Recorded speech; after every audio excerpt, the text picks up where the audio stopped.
নবী করিম সাল্লাল্লাহু আলাইহি ওয়াসাল্লাম দেখছেন এক বুড়ি দুই তিনটা বোঝা মাথায় উঠায়, ঘাড়ে উঠায়, পড়ে যায়। নবী করিম সাল্লাল্লাহু আলাইহি ওয়াসাল্লামের রহমতের নবীর দৃষ্টি আকৃষ্ট হলো। উঠ থেকে নেমে এগিয়ে গেলেন বুড়ির কাছে। বুড়ি, যাও কই? বুড়ি বলছেন, তুমি কোত্থেকে আসছো? তুমি জানো না আব্দুল্লাহর পুত্র মুহাম্মদ এসেছে সাল্লাল্লাহু আলাইহি ওয়াসাল্লাম। আজার উপায় নাই, কাফের যেখানে পাবে সেখানে কাটবে। আমি আমার নিরাপদ জায়গায় পালাতে চাই। হুজুর বললেন, আমাকে দাও বোঝাগুলি, তোমার একটু আউগিয়ে দিয়েছি। বোঝাগুলি হাতে নিলেন, পথ চললেন। কিছুদিন গিয়ে মহিলা বলল, এটাই আমার নিরাপদ জায়গা, রাখো। রেখে দিলেন। বুড়ি কিছু পয়সা বের করে বলল, নাও কিছু পারিশ্রমিক। হুজুর বললেন, না, আমি কোনো পারিশ্রমিক নেব না। বুড়ির চোখ এত বড় হয়ে গেছে। কাউকে এই দেশে মানুষের উপকার করে বিনা পয়সায়? আশ্চর্য! তুমি যে আমার পেছন থেকে মালপত্র নিয়ে কেটে পড়নি, এই তো আমার কপাল। তুমি পয়সা নেবে না? কে তুমি? আল্লাহর নবী বলেন, বুড়িমা, যার ভয়েতে তুমি কাবা শরীফের নিকট থেকে নিরাপদ জায়গা যেটাকে মনে করেছে এই পর্যন্ত এসেছো, আমি সেই মক্কা নগরীর আব্দুল্লাহর এতিম পুত্র নবী মুহাম্মদুর রাসূলুল্লাহ।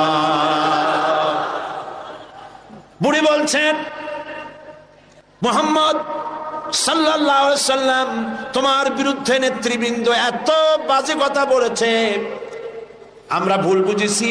তুমি এত উদার, এত মহৎ, আগে বুঝতে পারি নাই, জানতে পারি নাই। ভুলের মধ্যে ছিলাম, আমি আর কাফের রইলাম না, আমিও মুসলমান হয়ে গেলাম। লা ইলাহা ইল্লাল্লাহু মুহাম্মাদুর রাসূলুল্লাহ। নবীজি মসজিদে হারামে প্রবেশ করলেন। সব নেতারা কলা পাতা, কচু পাতার মতো থরথর করে কাঁপছে। হুজুর জিজ্ঞেস করলেন, ও কুরাইশের নেতারা, আমার কাছে আজ কি ধরনের ব্যবহার তোমরা আশা করো? তারা বললেন, ওদের রূহ কি আছে ভেতরে? সব ঠোঁটের কাছে এসে গেছে। বলছে, মুহাম্মদ সাল্লাল্লাহু আলাইহি ওয়াসাল্লাম একজন উত্তম ভ্রাতা, একজন উত্তম ভ্রাতুষ্পুত্রের কাছ থেকে যে ধরনের ব্যবহার আশা করা যায়, আমরা সেই ধরনের ব্যবহার আপনার কাছে আশা করি। নবীজি বললেন, কুরাইশের নেতারা, শোনো, তোমাদের ব্যাপারে আমি আজ সেই কথাই বলবো যেই কথা বলেছিলেন আমার ভাই ইউসুফ আলাইহিস সালাম মিশরের প্রেসিডেন্ট হিসেবে। তিনি সিংহাসনে বসা, তার সামনে তার ভাইরা যখন তাকে না চিনে, তার কাছে যখন এসেছে খাদ্য খাবার নেওয়ার জন্যে, উনি তো ভাইগুলোকে চিনে ফেলেছিলেন। তিনি ওই 11 ভাই যারা তাকে কুয়ায় ফেলেছিল, ওই 11 ভাইয়ের ব্যাপারে আমার ভাই ইউসুফ আলাইহিস সালাম যে কথা বলেছিলেন, তোমাদের ব্যাপারেও আমি আজকে সেই একই কথা বলবো। লা তাসরিবা আলাইকুমুল ইয়াউম। আজ তোমাদের বিরুদ্ধে আমার কোনো অভিযোগ নাই, তোমাদের বিরুদ্ধে আমার কোনো বিদ্বেষ নাই, তোমাদের বিরুদ্ধে আমার কোনো প্রতিহিংসা নাই। সবাইকে মাফ করে দিলাম। আবু সুফিয়ানকে মাফ করে দিলাম। আবু সুফিয়ানের বাড়ি যারা আশ্রয় নেবে তাদেরকেও নিরাপত্তা দিলাম। সুবহানাল্লাহ। রাহমাতুল লিল আলামিন কাকে বলে? জনাবে মুহাম্মদ রাসূলুল্লাহ সাল্লাল্লাহু আলাইহি ওয়াসাল্লাম মক্কা দখল করলেন। তিনি যে যতগুলি যুদ্ধ করেছেন, কোন যুদ্ধই অফেন্সিভ ছিল না, সবগুলি ছিল ডিফেন্সিভ। যুদ্ধগুলো কি ছিল? আত্মরক্ষামূলক যুদ্ধ ছিল। তিনি আক্রমণ করেন নাই, আক্রান্ত হয়ে জবাব দিয়েছেন। তরবারি দিয়ে ইসলাম প্রচার হয় নাই, তরবারি দিয়ে ইসলাম প্রচার হয় না। ইসলাম প্রচার হয়েছে উদারতার ভালোবাসা দিয়ে।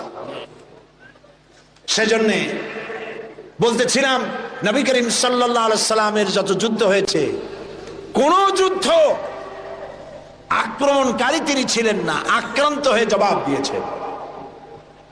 এবং সমস্ত যুদ্ধে মুসলমান ছিল কম, কাফের ছিল বেশি। জয়যুদ্ধ হয়েছে কারা? বলেন না কারা? মুসলমানেরা। আল্লাহ মুসলমানদেরকে বিজয় দান করেছেন সর্বত্র, বদরে, ওহদে, সব জায়গায়। আবারও করবেন ইনশাআল্লাহ। ফিজায়ে বদরে पैदा कुन फरिश्ते तेरी नुसरत को उतर सकते गर्दू से कतर अंदर कतर अब भी। বদরের মুসলমানদের মতো ঈমান যদি তোমাদের তৈরি হয়, আজও আকাশ থেকে কাতারে কাতারে ফেরেশতা আল্লাহ রাব্বুল আলামিন তোমাদের জন্য নাজিল করে দিতে পারে। বদরের মাঠে মুসলমান 313 আর কাফের তো অগণিত। সেইখানে একজন মুসলমান দাঁড়িয়ে বলছিল, ইয়া রাসূলুল্লাহ, আমার কোনো অস্ত্র নাই, ইসলামের প্রথম জিহাদ, আমি কি নিয়ে যাব? একটা অস্ত্র দেন। হুজুর বললেন, আমার কাছে কোনো হাতিয়ার নাই। সাহাবী বললেন, হুজুর যা পারেন আপনার হাত দিয়া উঠাই আমার হাতে দেন। রাসূলুল্লাহ একটা শুকনা খেজুরের ডাল পাইলেন, শুকনা খেজুরের ডালটা তুলে নিজ হাতে সাহাবীর হাতে দিলেন। সাহাবী বলেন, রাসূলের দেওয়া শুকনা ডাল নিয়ে হাজার কাফেরদের ভিড়ের মধ্যে ঝাঁপিয়ে পড়লাম। রাসূলের দেওয়া শুকনা খেজুরের ডাল দিয়ে যখন আঘাত করলাম, ধারালো তরবারি দিয়ে আঘাত করলে যেমন অবস্থা হয়, শুকনা ডালের আঘাতে কাফেরদের কল্লা কেটে পড়ে গেল মাটির উপরে। কোনো বুঝতে পারে নাই। আল্লামা ইকবাল বলেছেন, দশত দশত दरिया भी न छोड़े हमने, दस्तो दस्त दरिया भी न छोड़े हमने, बहरे जुल्मत पे दौड़ा दिए घोड़े हमने। প্রান্তর তো প্রান্তর শ্রাবণের উত্তাল তরঙ্গমালার উপর দিয়ে টাইগ্রিসের বুক ছাপায়া অশ্ববাহিনী সাথে করে নিয়ে আমরা দরিয়া পাড়ি দিয়ে দরিয়ার উপরে আফ্রিকার ভূখণ্ডে গিয়ে ইসলামের পতাকা উড্ডীন করেছি। সেই মুসলমান আমরা। সাদ বিন আবি ওয়াক্কাস রাদিয়াল্লাহু তাআলা আনহু 60,000 সৈন্য নিয়ে পারস্যের বহরস নগর অবরোধ করে দরিয়া পাড়ি দিয়ে পার যাবে। বললেন সাহাবীরা, সামনে দরিয়া পারাপারের জন্য কোনো ব্যবস্থা নাই, কি করতে চাও? ইসলাম দরিয়ার এপারে থাকবে না ওপারেও নিবা? সাহাবীরা বললেন, আপনি যেভাবে নির্দেশ করবেন সেনাপতি, আমরা তাই করব। তিনি বললেন, প্রস্তুত হও, অশ্ববাহিনী, উষ্ট্রারোহী, তীরন্দাজ, তরবারিওয়ালা, যে যে অবস্থা আছো আমার সাথে দরিয়া ঝাঁপায় পড়ো। অন্ধকার রাত, দরিয়ায় উত্তল ঢেউ চলছে। এই ঢেউয়ের মধ্য দিয়ে অশ্বারোহী, উষ্ট্রারোহী 60,000 সৈন্যের নেতৃত্ব দিচ্ছেন সাদ বিন আবি ওয়াক্কাস। বললেন, পড়ো আমার সাথে, নাস্তাঈনু বিল্লাহি ওয়া নাতাওয়াক্কালু আলাইহি, হাসবুনাল্লাহু নি'মাল ওয়াকিল, নি'মাল মাওলা ওয়া নি'মান নাসীর। ঐতিহাসিকরা লিখছেন, 60,000 সৈন্য নিয়ে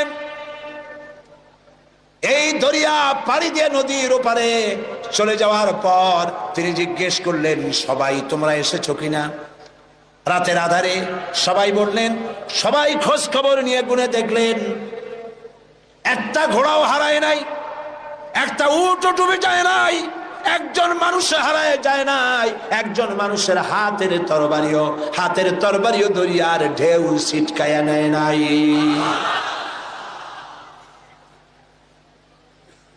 আফ্রিকার গভর্নর বুঝতে পেরেছে মুসলমানরা ঢুকেছে।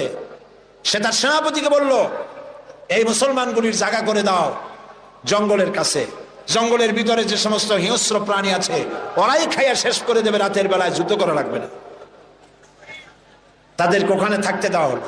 হযরত সাদ বললেন, একটা মঞ্চ বানাও সাহাবীরা। একটা মস্ত মঞ্চ বানানো হলো।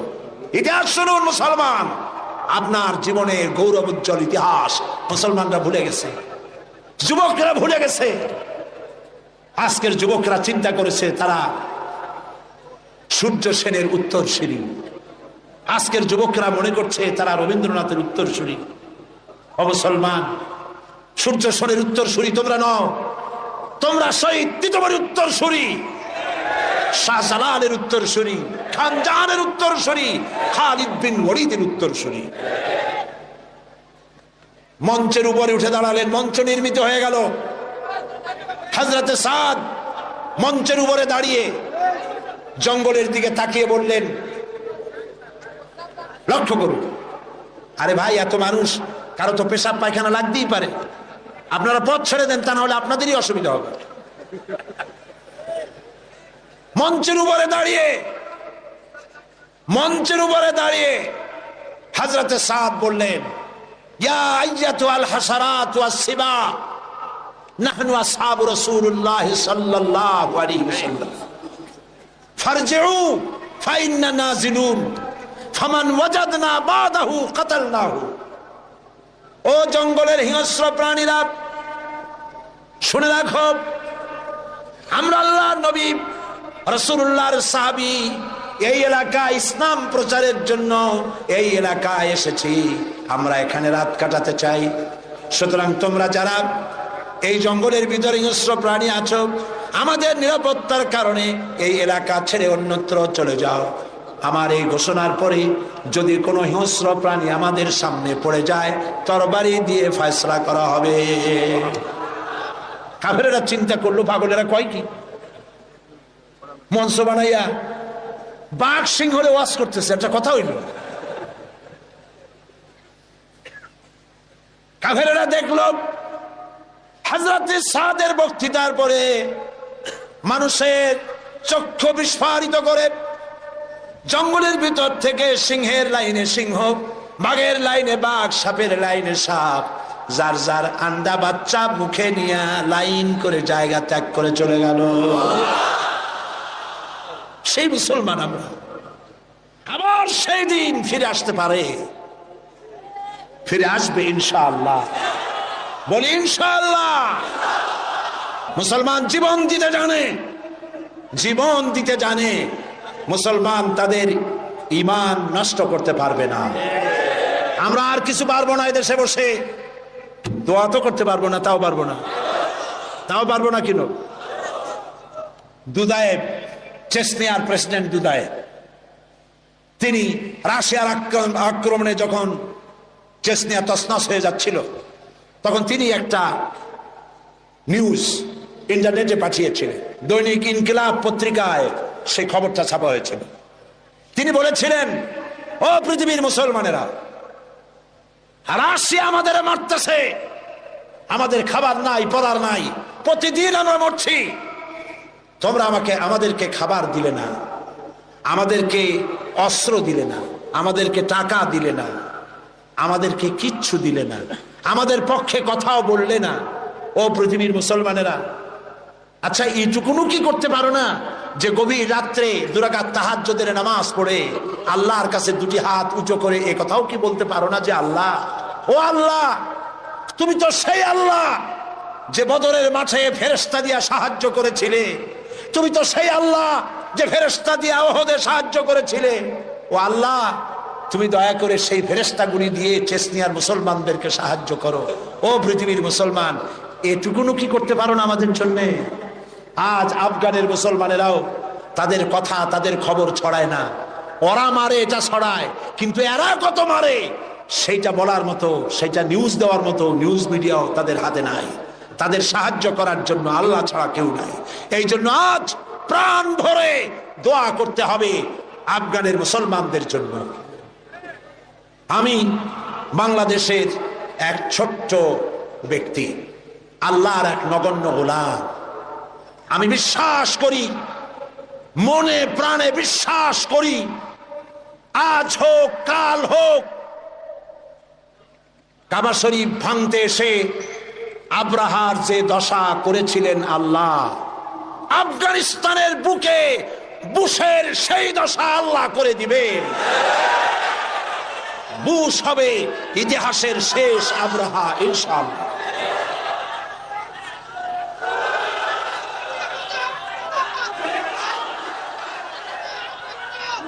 সেজন্য আজ আমরা আমেরিকার ইঙ্গো মার্কিন যে হামলা মুসলমানদের উপরে হচ্ছে, আল্লাহর সাহায্য কামনা করব দোয়ার মাধ্যমে। যত মানুষ দাঁড়ায় আছেন রাস্তায়, যত মানুষ দাঁড়ায় আছেন আশেপাশে, সব দোয়ার জন্য বসে পড়বেন, মোনাজাত হবে। এত বড় মোনাজাত জীবনে আরেকটা পাবো কোন নিশ্চয়তা আছে? যে যেখানে দাঁড়াইছে বসা মানুষেরা বসায় দেন। এত বড় মুনাজাত যার কপালে নাই সে তো কপাল মোড়া। যে যেখানে দাঁড়িয়েছে বসায় দেন। আর জোরে সোরে জিকির করেন সাল্লাল্লাহু আলাইহি ওয়াসাল্লাম। তার সম্পর্কে সূরা নাহলের মধ্যে আল্লাহ পাক বলেছেন, নবুয়ত রিসালাত সম্পর্কে আল্লাহ পাক কথাটা এভাবে বলেছেন, وعلى الله قصد السبيل ومنها جائر ولو شاء لهداكم أجمعين। আর সোজা রাস্তা বলে দেওয়ার দায়িত্ব আমার, যেখানে রয়েছে অসংখ্য বাঁকা পথ। আর আমি ইচ্ছে করলে গোটা পৃথিবীর সমস্ত মানব মণ্ডলীকে হেদায়েত করে দিতে পারতাম। সোজা রাস্তা বলে দেওয়ার দায়িত্ব আমার। সেই সোজা রাস্তা বলে দেওয়ার দায়িত্ব আল্লাহ নিজে গ্রহণ করে নবীদের পাঠিয়েছেন। এজন্য পৃথিবীর সর্বশ্রেষ্ঠ মানুষ হলেন আল্লাহর নবীরা। বলুন তো সর্বশ্রেষ্ঠ মানুষ কারা? যাদের কোনো ভুল নাই, ত্রুটি নাই। আজ লক্ষ লক্ষ জনতা সার্কিট হাউস ময়দানে পকেটের পয়সা খরচ করে এখানে এসেছেন, ঠিক কিনা বলুন?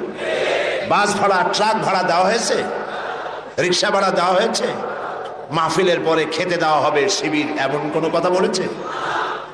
নিজের পয়সা খরচ করে জানতে এসেছি এমন একটি মানুষকে যিনি আমাদের বাংলাদেশী নন। মুহাম্মদ সাল্লাল্লাহু আলাইহি ওয়াসাল্লাম বাংলাদেশী? তিনি তার গায়ের রং আমাদের রঙের মতো? তিনি আমাদের ভাষায় কথা বলতেন? তিনি আমাদের রক্ত সম্পর্কীয় আত্মীয়দের মধ্যে কেউ? তাহলে রক্ত সম্পর্কীয় আত্মীয়দের মধ্যে কেউ নন, আমার দেশের মানুষও নন, আমার রঙেরও নন, আমার ভাষারও নন। অথচ এই ব্যক্তির জন্য লাখো লাখো জনতা ঢল নেমেছে সার্কিট হাউস ময়দানে। এই ঢল নেমেছে কি সাইদিকে দেখার জন্য? নিশ্চয়ই নয়। আজকের ঢল নেমেছে বিশ্ব নবী মুহাম্মদ রাসূলুল্লাহ সাল্লাল্লাহু আলাইহি ওয়াসাল্লামকে জানার জন্য। কেন এই আগ্রহ? আচ্ছা, এই আগ্রহ কি শুধুমাত্র খুলনার মানুষের? না, গোটা বিশ্বের সমস্ত মানুষের মুহাম্মদ সাল্লাল্লাহু আলাইহি ওয়াসাল্লামের প্রতি আগ্রহ। কারণ দুনিয়ায় যত নেতা এসেছেন, সমস্ত নেতা কথা বলেছেন, সংগ্রাম করেছেন নিজের দেশের জন্য, সংগ্রাম করেছেন, লড়াই করেছেন, জেল খেটেছেন, কষ্ট করেছেন, বক্তব্য রেখেছেন নিজের দলের জন্য, দেশের জন্য, নিজের ভাষার জন্য, নিজের আঞ্চলিক এলাকার জন্য, ঠিক কিনা বলেন? পৃথিবীর যে কোনো দেশের নেতা এই চরিত্রে, প্রত্যেকটি নেতা, পৃথিবীর যে কোনো নেতার নাম আপনি বলবেন, সব নেতা নিজের অঞ্চল, নিজের ভাষা, নিজের মানুষ, নিজের দল, এই জন্যই কথা বলেছে সারা দুনিয়ায়। বিশ্ব মানবতার জন্য কথা বলেছেন, নারীর জন্য, সাদা মানুষের জন্য, কালো মানুষের জন্য, নির্যাতিত মানবতার জন্য, শ্রমিকের জন্য, কৃষকের জন্য, বিশ্বব্যাপী সমস্ত মানুষের অধিকারের কথা পৃথিবীতে একজনই বলেছেন, যার নাম বিশ্ব নবী, বিশ্ব নেতা, সাইয়্যিদুল মুরসালিন, আশরাফুল আম্বিয়া, মুহাম্মদুর রাসূলুল্লাহ সাল্লাল্লাহু আলাইহি ওয়াসাল্লাম। আপন চরিত্র মাধুর্য দিয়ে পৃথিবীকে তিনি জয় করেছেন। তিনি যুদ্ধ করে পৃথিবীকে জয় করেননি, যুদ্ধ করে মানুষকে প্রদানত করেননি। তিনি মানুষের মন জয় করেছেন, মানুষকে আকর্ষণ করেছেন অনুপম চরিত্র মাধুর্য দিয়ে। আল্লাহর নবী মুহাম্মদ রাসূলুল্লাহ, সবাই বলেন সাল্লাল্লাহু আলাইহি ওয়াসাল্লাম, তার চরিত্রের প্রতি আকৃষ্ট হয়েছেন গোটা বিশ্ব। আল্লাহ পাক নিজেই যার চরিত্রের সার্টিফিকেট দিচ্ছেন। আল্লাহ রাব্বুল আলামিন বলেন, ওয়া ইন্নাকা লাআলা খুলুকিন আযীম। নবী হে, আপনি হচ্ছেন মহান চরিত্রের অধিকারী। সুবহানাল্লাহ বলবেন না? কে দিচ্ছেন এই সার্টিফিকেট? কে দিচ্ছেন? ও নবী, আপনি মহান চরিত্রের অধিকারী, খুলুকিন আযীম। আযীম কাকে বলে? আরবিতে চওড়া জিনিসকে বুঝাবার জন্য বলা হয় আরিদ, গভীরতাকে বুঝাবার জন্য আরবিতে বলা হয় আমিক। কিন্তু যে চওড়া মাপা যায় না, কত চওড়া মাপার মতো কোনো ফিতা নাই, কত গভীর তা মাপার মতো কোনো যন্ত্র নাই, এত সীমাহীন চওড়া, সীমাহীন গভীর যে জিনিস, তাকেই বলা হয় আযীম। নবী হে, আপনি এমন মহান চরিত্রের অধিকারী যা পৃথিবী কেউ মেপে কুলাতে পারবে না। সুবহানাল্লাহ। এই সার্টিফিকেট দিচ্ছেন আল্লাহ রব্বুল আলামিন নিজেই। পৃথিবীর মধ্যখানে আল্লাহ তাকে পাঠালেন। শৈশব, কৈশোর, যৌবন কাটালেন যে মানুষদের মধ্যে, তারা তাকে আল আমিন বলল, সত্যবাদী বলল, বিশ্বাসী বলল। জীবনে একটি মিথ্যে কথা বলেননি। আপনারা বলেন এইটা কত বড় কথা, এইটা কত বড় কথা। সারা জীবনে একটি মিথ্যে কথা উচ্চারণ করেননি মুখ দিয়ে। সুবহানাল্লাহ বলবেন না? কাউকে ঠকাননি, কাউকে প্রতারণা করেননি, কাউকে নিন্দা করেননি, কাউকে গালমন্দ করেননি, পরচর্চা, পরনিন্দা করেননি, কাউকে ব্যথা দেননি। সারা জীবন অন্যের ব্যথা শুনে ব্যথা মুছেছেন দুই হাতে, নিজে ব্যথা পেয়েছেন, কাউকে ব্যথা দেন নাই। বিশ্বনবী মুহাম্মদ সাল্লাল্লাহু আলাইহি ওয়াসাল্লাম। আল্লাহ পাক এই সুন্দর মানুষটিকে, এই মহান মানুষটিকে পৃথিবীতে পাঠালেন কি জন্য? আল্লাহ রাব্বুল আলামিন কোরআনে কারীমের ভিতরে পরিষ্কার করে বলেছেন, হুয়াল্লাযী আরসালা রাসূলাহু বিল হুদা ওয়া দীনিল হক লিইয়ুযহিরাহু আলাদ দীনি কুল্লিহি ওয়ালাউ কারিহাল মুশরিকুন। আল্লাহ হচ্ছেন তিনি যিনি তার রাসূলকে দ্বীন হক, সত্যের বিধান সহকারে পৃথিবীতে পাঠিয়েছেন, এই জন্যে যাতে করে তিনি সমগ্র বিশ্বের মানুষের উপরে আল্লাহর আদর্শ, আল্লাহর ইসলামকে বিজয়ী করে দেন। তাতে যদিও তাতে এ বিষয় কাফেরদের কাছে অসহনীয়, কাফেরদের কাছে তা যতই অসহনীয় হোক, আল্লাহ পাক নবীকে এজন্য পাঠিয়েছেন পৃথিবীর মানব রচিত সকল মতবাদের উপরে আল্লাহ পাকের নবী বিজয়ী করে দেবেন। কোনটাকে? আপনারা শুনতেছেন না বোধহয় ঠিক মতো। কোনটাকে? ইসলাম। ইসলামকে বিজয়ী আদর্শে পরিণত করার জন্য আল্লাহ পাক তার রাসূলকে পৃথিবীর বুকে পাঠালেন। নবী করিম সাল্লাল্লাহু আলাইহি ওয়াসাল্লাম দ্বীনের দাওয়াত শুরু করেছেন। 40 বছর বয়সের সময় নবুয়ত পেলেন। উতর কর গারে হেরা সে সুয়ে কওম আয়া, উতর কর গারে হেরা সে সুয়ে কওম আয়া और एक नुस्खाए किमिया सतलाया। হেরা পাহাড় থেকে নবী করিম সাল্লাল্লাহু আলাইহি ওয়াসাল্লাম নেমে আসলেন, হাতে আনলেন পরশ পাথর। সেই পরশ পাথরের নাম হচ্ছে কোরআন শরীফ। সুবহানাল্লাহ বলুন।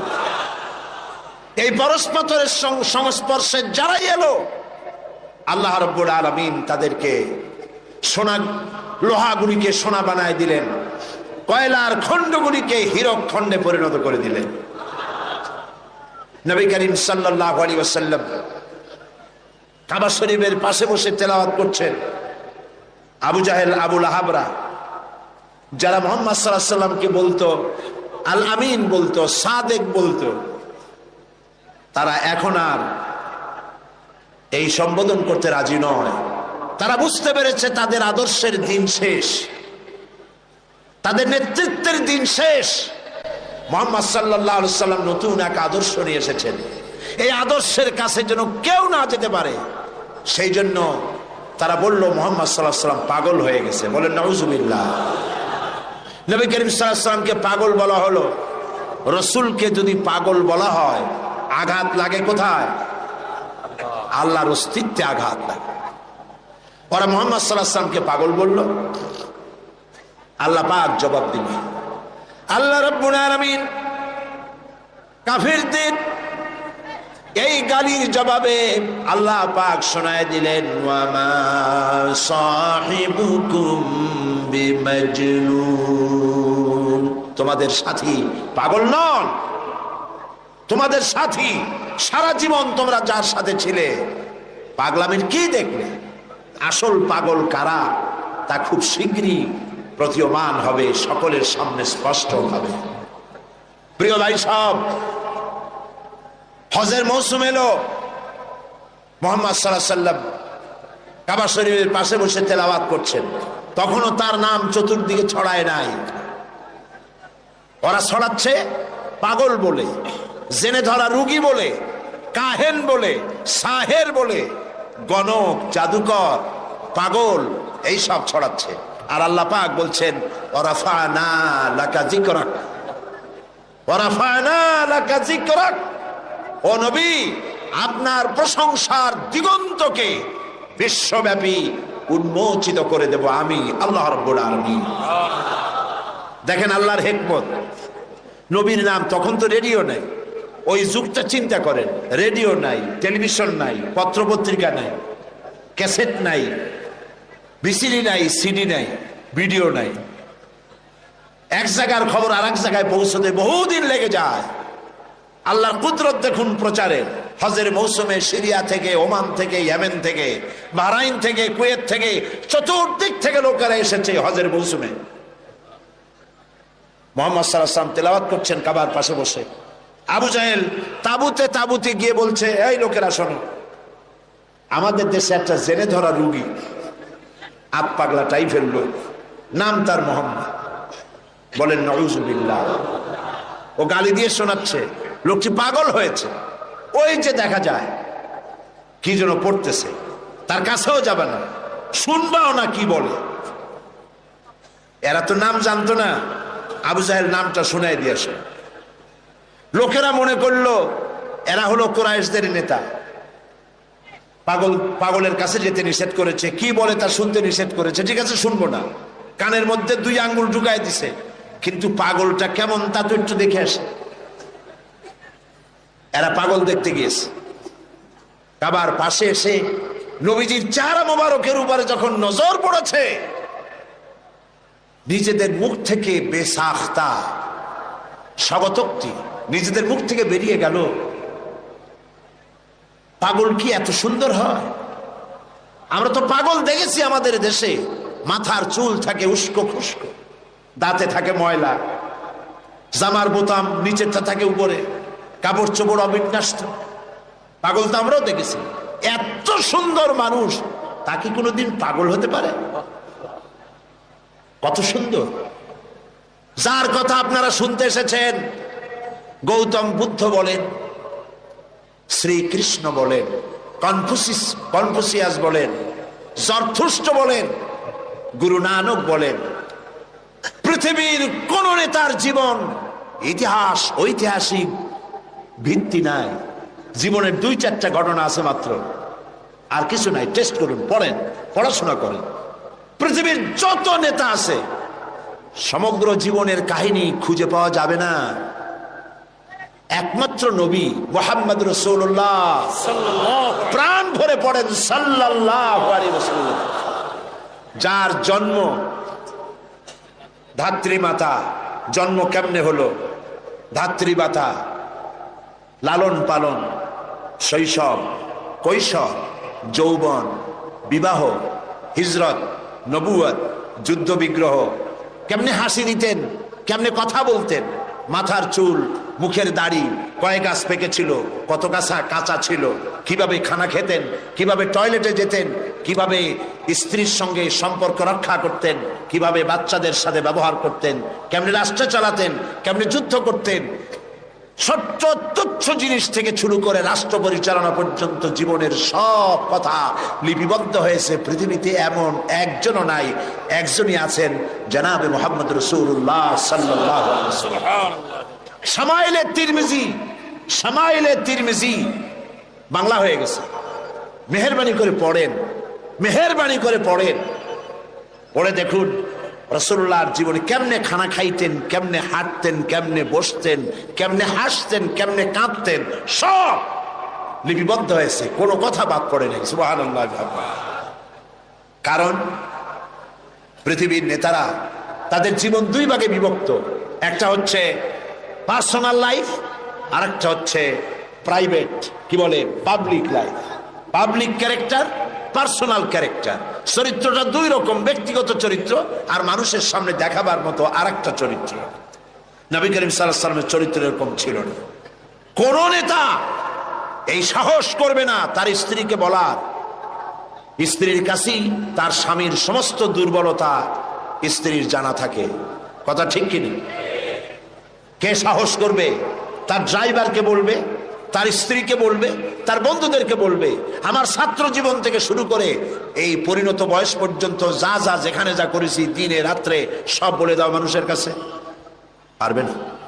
পারবেন বিশ্ব নবী মুহাম্মদ রাসূলুল্লাহ সাল্লাল্লাহু আলাইহি ওয়াসাল্লাম।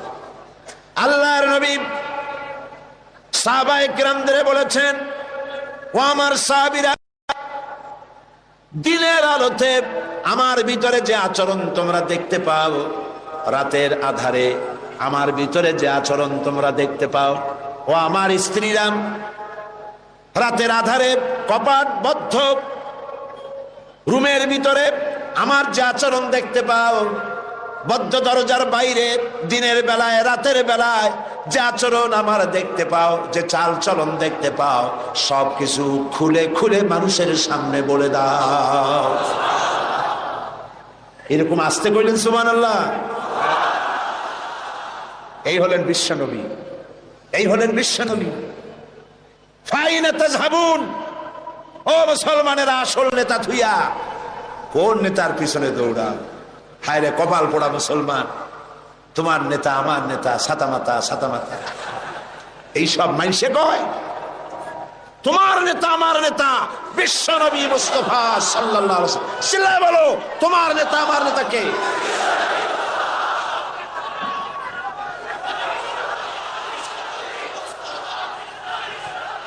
জনাবে মুহাম্মদ রাসূলুল্লাহ, জনাবে মুহাম্মদ রাসূলুল্লাহ। সবাই বলেন সাল্লাল্লাহু আলাইহি ওয়াসাল্লাম। সুবহানাল্লাহ, কি চরিত্র, কি সুন্দর।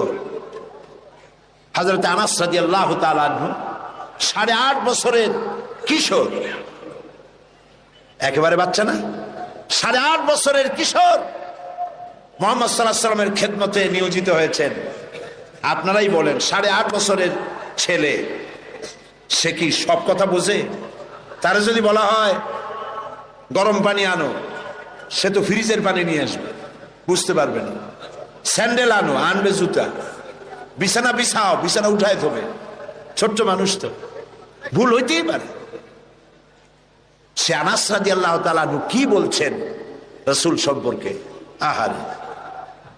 হযরত আনাস বলেন, 8.5 বছর বয়স থেকে নিয়ে একটানা 10 বছর পর্যন্ত নবী মুহাম্মদ রাসূলুল্লাহ সাল্লাল্লাহু আলাইহি ওয়াসাল্লামের খাদেম হিসেবে হুজুরের সাথে থাকার সৌভাগ্য আমার হয়েছিল। 10টি বছরের ভিতরে একটি বারের জন্য আল্লাহর নবী আমাকে চোখ রাঙায়া ধমকের সুরে একবারও বলেন নাই, আনাস এটা কেন করেছো অথবা এটা কেন করো নাই। সে হযরত আনাস বলেন, একবার নিয়ে গেলাম রাসূলকে আমার বাড়ি দাওয়াত খাওয়াইতে। হুজুর সাল্লাল্লাহু আলাইহি ওয়াসাল্লাম আমার বাড়িতে খানা খেয়ে বাইরে বেরিয়েছেন। ওটা ছিল পূর্ণিমার রাত। আমার মা বাইরে এসে একবার পূর্ণিমার চাঁদের দিকে তাকান, আর একবার রাসূলের চেহারার দিকে তাকান, বারবার তাকাতাকি করছে। আমি প্রশ্ন করলাম, মা, পূর্ণিমার চাঁদ আর রাসূলের চেহারায় বারবার তাকাইয়া দেখো কি? মামার বলল, আনাস রে, আমি পূর্ণিমার চাঁদ আর রাসূলের চেহারার সঙ্গে কম্পেয়ার করতেছিলাম, তুলনা করতেছিলাম। আমার মনে হলো নবীজি যখন ঘরের থেকে বাইরে নেমেছেন, নবীজির চেহারার সামনে, নবীজির চেহারার সৌন্দর্যের সামনে পূর্ণিমার চাঁদ যেন ম্লান হয়ে গিয়েছে। পূর্ণিমার চাঁদের মধ্যে কলঙ্ক কালিমা আছে, আল্লাহর নবীর চেহারার ভিতরে কোনো কালিমা দেখতে পেলাম না। রাসূলুল্লাহর এই চেহারা দেখে বিভিন্ন দেশ থেকে আগত কাফেরেরা হুজুরের চেহারা দেখে পাগল হয়ে গেছে। তারা নিজেরাই বলতেছে, পাগলের সুরতে এরকম হয় নাকি? অসম্ভব, নিশ্চয়ই এই লোকটি পাগল নয়। আচ্ছা কি বলে শুনি। কানের মধ্যে তো আঙ্গুল দেওয়া ছিল, আঙ্গুল বাইর করে বেড়েছে। নবীজি তেলাওয়াত, হুজুর সাল্লাল্লাহু আলাইহি ওয়াসাল্লাম তেলাওয়াত করছেন। ভালো কারি যারা, সুন্দর গলার আওয়াজ আল্লাহ যাদেরকে দান করেছেন, সেই সুন্দর গলার আওয়াজ দিয়ে যখন তেলাওয়াত করে কারি, কেমন লাগে? খারাপ লাগে না মজা লাগে? এই যে আব্দুর রহমান আস-সুদাইস, শেখ আব্দুর রহমান আস-সুদাইস, ইমাম খতিব মসজিদুল হারাম মক্কা আল মুকাররমা, আব্দুর রহমান আল হুজাইফি, ইমাম খতিব মসজিদ আন নববী শরীফ মদিনা আল মুনাওয়ারা, সুবহানাল্লাহ। এইসব কারীদের তেলাওয়াত কেমন লাগে? কারি আব্দুল সামাদ আব্দুল বাসেত, একজন আমেরিকা আমাকে বলেছিল যে কারি আব্দুল বাসেত যখন তার মায়ের পেট থেকে দুনিয়া আসছিল, তার মাঝে কত কত কেজি মিশ্রি তারে খাওয়াইছিল, চিনি খাওয়াইছিল, আল্লাহ জানে। সুবহানাল্লাহ। সাধারণ মানুষের তেলাওয়াত শুনলে চোখ দিয়ে অর্থ বোঝে না, চোখ দিয়ে পানি পড়তে থাকে। কোরআনের প্রতি যাদের মহব্বত আছে, অর্থ বোঝে না, চোখ দিয়ে পানি পড়ে। এ কোনো সাধারণ কারি নয়। এখন তেলাওয়াত করতেছেন তিনি যার উপরে কোরআন নাজিল হয়েছে। সুবহানাল্লাহ। আল্লাহর নবীর তেলাওয়াত কাফেরদের কানের মধ্য দিয়া কলিজার ভিতরে প্রবেশ করা শুরু করে দিয়েছে। বাইরের থেকে যে লোকগুলি আসলো, নবীজির মুখে তেলাওয়াত শুনে নিজেদের অজান্তেই তাদের মুখ থেকে বেরিয়ে গেল লা ইলাহা ইল্লাল্লাহু মুহাম্মাদুর রাসূলুল্লাহ। জোরে সরে পড়েন লা ইলাহা লা ইলাহা ইল্লাল্লাহ। আরো জোরে লা ইলাহা নাই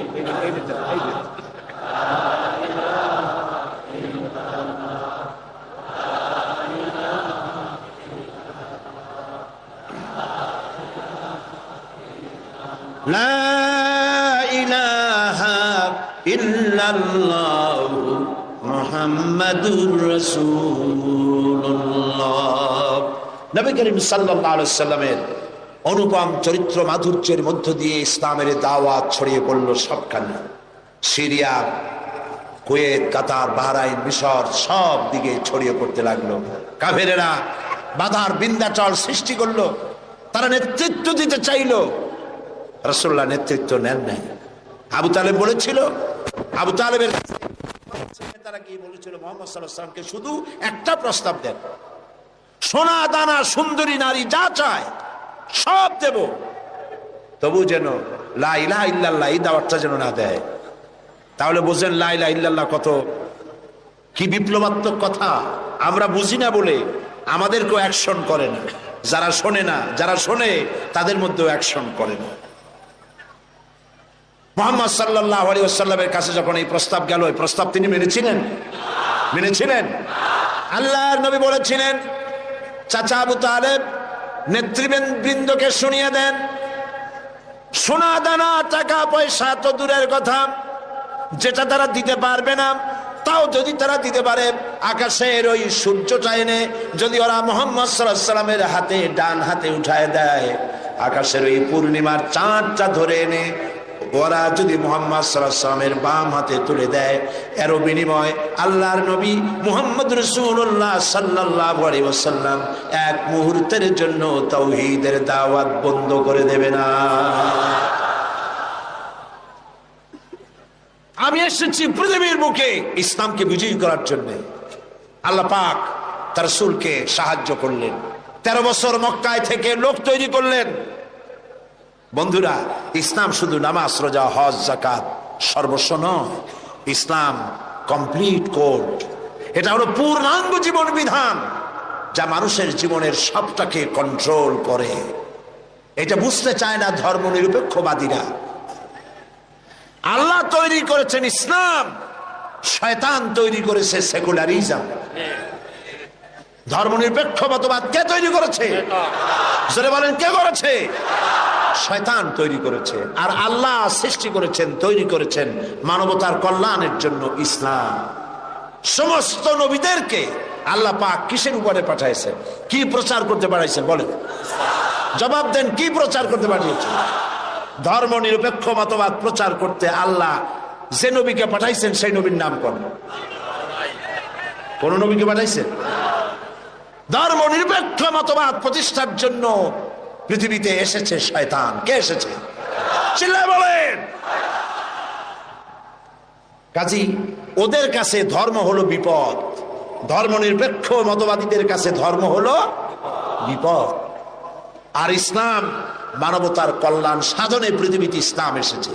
তুমি কেন ধর্ম নিরপেক্ষ মতবাদী হবে? তোমাকে ইসলামে আসতে হবে, কারণ ইসলাম আল্লাহর তৈরি করা। 13 বছর বসে লোক তৈরি করলেন নবীজি। কেমন লোক? আবু বকর, ওমর, ওসমান, আলী, আব্দুর রহমান বিন আউফ, আবু উবাইদা ইবনুল জাররাহ, খাব্বাব, খুবাইব, আম্মার রিদওয়ানুল্লাহ তাআলা আলাইহিম আজমাইন। এই সব সাহাবী সব তৈরি হয়ে গেল। এই পথে, ইসলাম প্রতিষ্ঠার পথে বাধা দিল বৃদ্ধরা, আর সহযোগিতা করলো যুবকেরা। তাও সুবহানাল্লাহ কইতে ইচ্ছা করে না। দেখেন নবীজি কি বলছেন। আল্লাহ নবী বলছেন, উসিকুম বিশ-শাবাবি খায়রা ফাইন্নাহুম আরাক্কু আফইদা লাকাদ বাসানি আল্লাহু বিল হানিফিয়্যাতি সামহা ফাহালাফানি আশ-শাবাব ওয়া খালাফানি আশ-শায়ুখ। ক্বালা নবী সাল্লাল্লাহু আলাইহি ওয়াসাল্লাম। আল্লাহর নবী বলেন, আমি তোমাদেরকে নসিহত করছি, যুবকদের ব্যাপারে তোমরা কল্যাণকামী হবে, কারণ আল্লাহ রাব্বুল আলামিন উদারতা সহকারে এই পৃথিবীতে দ্বীন প্রতিষ্ঠার জন্য আমাকে পাঠিয়েছেন। এ ব্যাপারে আমাকে সাহায্য করেছে যুবকেরা, আর বিরোধিতা করেছে বুড়োরা। যুবক এরাই আমাকে সাহায্য করেছে। দেখেন বিরোধিতা যারা করলো তাদের বয়স কত? আবু জাহাল, আবু লাহাব, উতবা, সাইবা, মুগিরা, গোষ্ঠী সুদ্ধা সব 40-এর উপরে। এদের বয়স 40-এর উপরে। আর যারা নবীকে সহযোগিতা করলেন, আবু বকর, ওমর, ওসমান, আলী, আব্দুর রহমান বিন আউফ, জুবাইর ইবনুল আওয়াম রিদওয়ানুল্লাহ তাআলা আলাইহিম আজমাইন, সব 37, 26, 17, 8.5 এইরকম বয়স। হযরত আলী যখন ইসলাম কবুল করেন বয়স ছিল 8.5 বছর মাত্র। সুবহানাল্লাহ কইতে ইচ্ছা করে না। জুবাইর ইবনুল আওয়াম, আব্দুর রহমান বিন আউফ মাত্র 17 বছরের যুবক। ওমর রাদিয়াল্লাহু তাআলা আনহু মাত্র 26 বছরের টকবগে ভরা যুবক। যুবকরা সাহায্য করেছে, বুড়োরা বিরোধিতা করেছে। তাই বলে আজকে যে সমস্ত বৃদ্ধরা এখানে আছেন তারা মন খারাপ করবেন না। আমরাও কিন্তু ওই কালটা কাটায় আসছি, যৌবন কালটা, ঠিক না? আমি তো আপনাদের দলে, আমরা ওই কালটা কাটিয়ে এসেছি। তবে সেই কালটা যদি আল্লাহর দ্বীনের কাজে লেগে থাকে সেটাই হলো কিসমতের কথা। সুবহানাল্লাহ। এই সৌভাগ্য ইসলামী ছাত্র শিবিরের। আলহামদুলিল্লাহ বলি, আলহামদুলিল্লাহ বলি। বন্ধুগণ, নবী করিম সাল্লাল্লাহু আলাইহি ওয়াসাল্লাম দ্বীন প্রতিষ্ঠার লক্ষ্যে 13 বছর পূর্ণ হয়ে গেল। মদিনায় লোক তৈরি হয়ে গেল, মক্কায় লোক তৈরি হয়ে গেল। এবার রাষ্ট্র ক্ষমতা হাতে নেওয়ার পালা। আজকের এই বিশাল জনসমুদ্রে ধর্ম নিরপেক্ষ মতবাদী আদর্শে যদি কোনো বিশ্বাসী ব্যক্তি থাকেন, আমি আমার ওই ভাইকে বলবো, লক্ষ্য করে শোনেন, হিজরতের বেলায় রাসূলুল্লাহকে আল্লাহ কি শিখাচ্ছেন। যারা ধর্ম আর রাজনীতি আলাদা মনে করেন, ধর্ম নিরপেক্ষতার আদর্শে বিশ্বাসী হওয়ার কারণে তারা কান খুলে শুনুন রাসূলুল্লাহকে হিজরতের সময় আল্লাহ কি দোয়া শিখালেন। আল্লাহ রাব্বুল আলামিন নবীজিকে শিখালেন হিজরতে।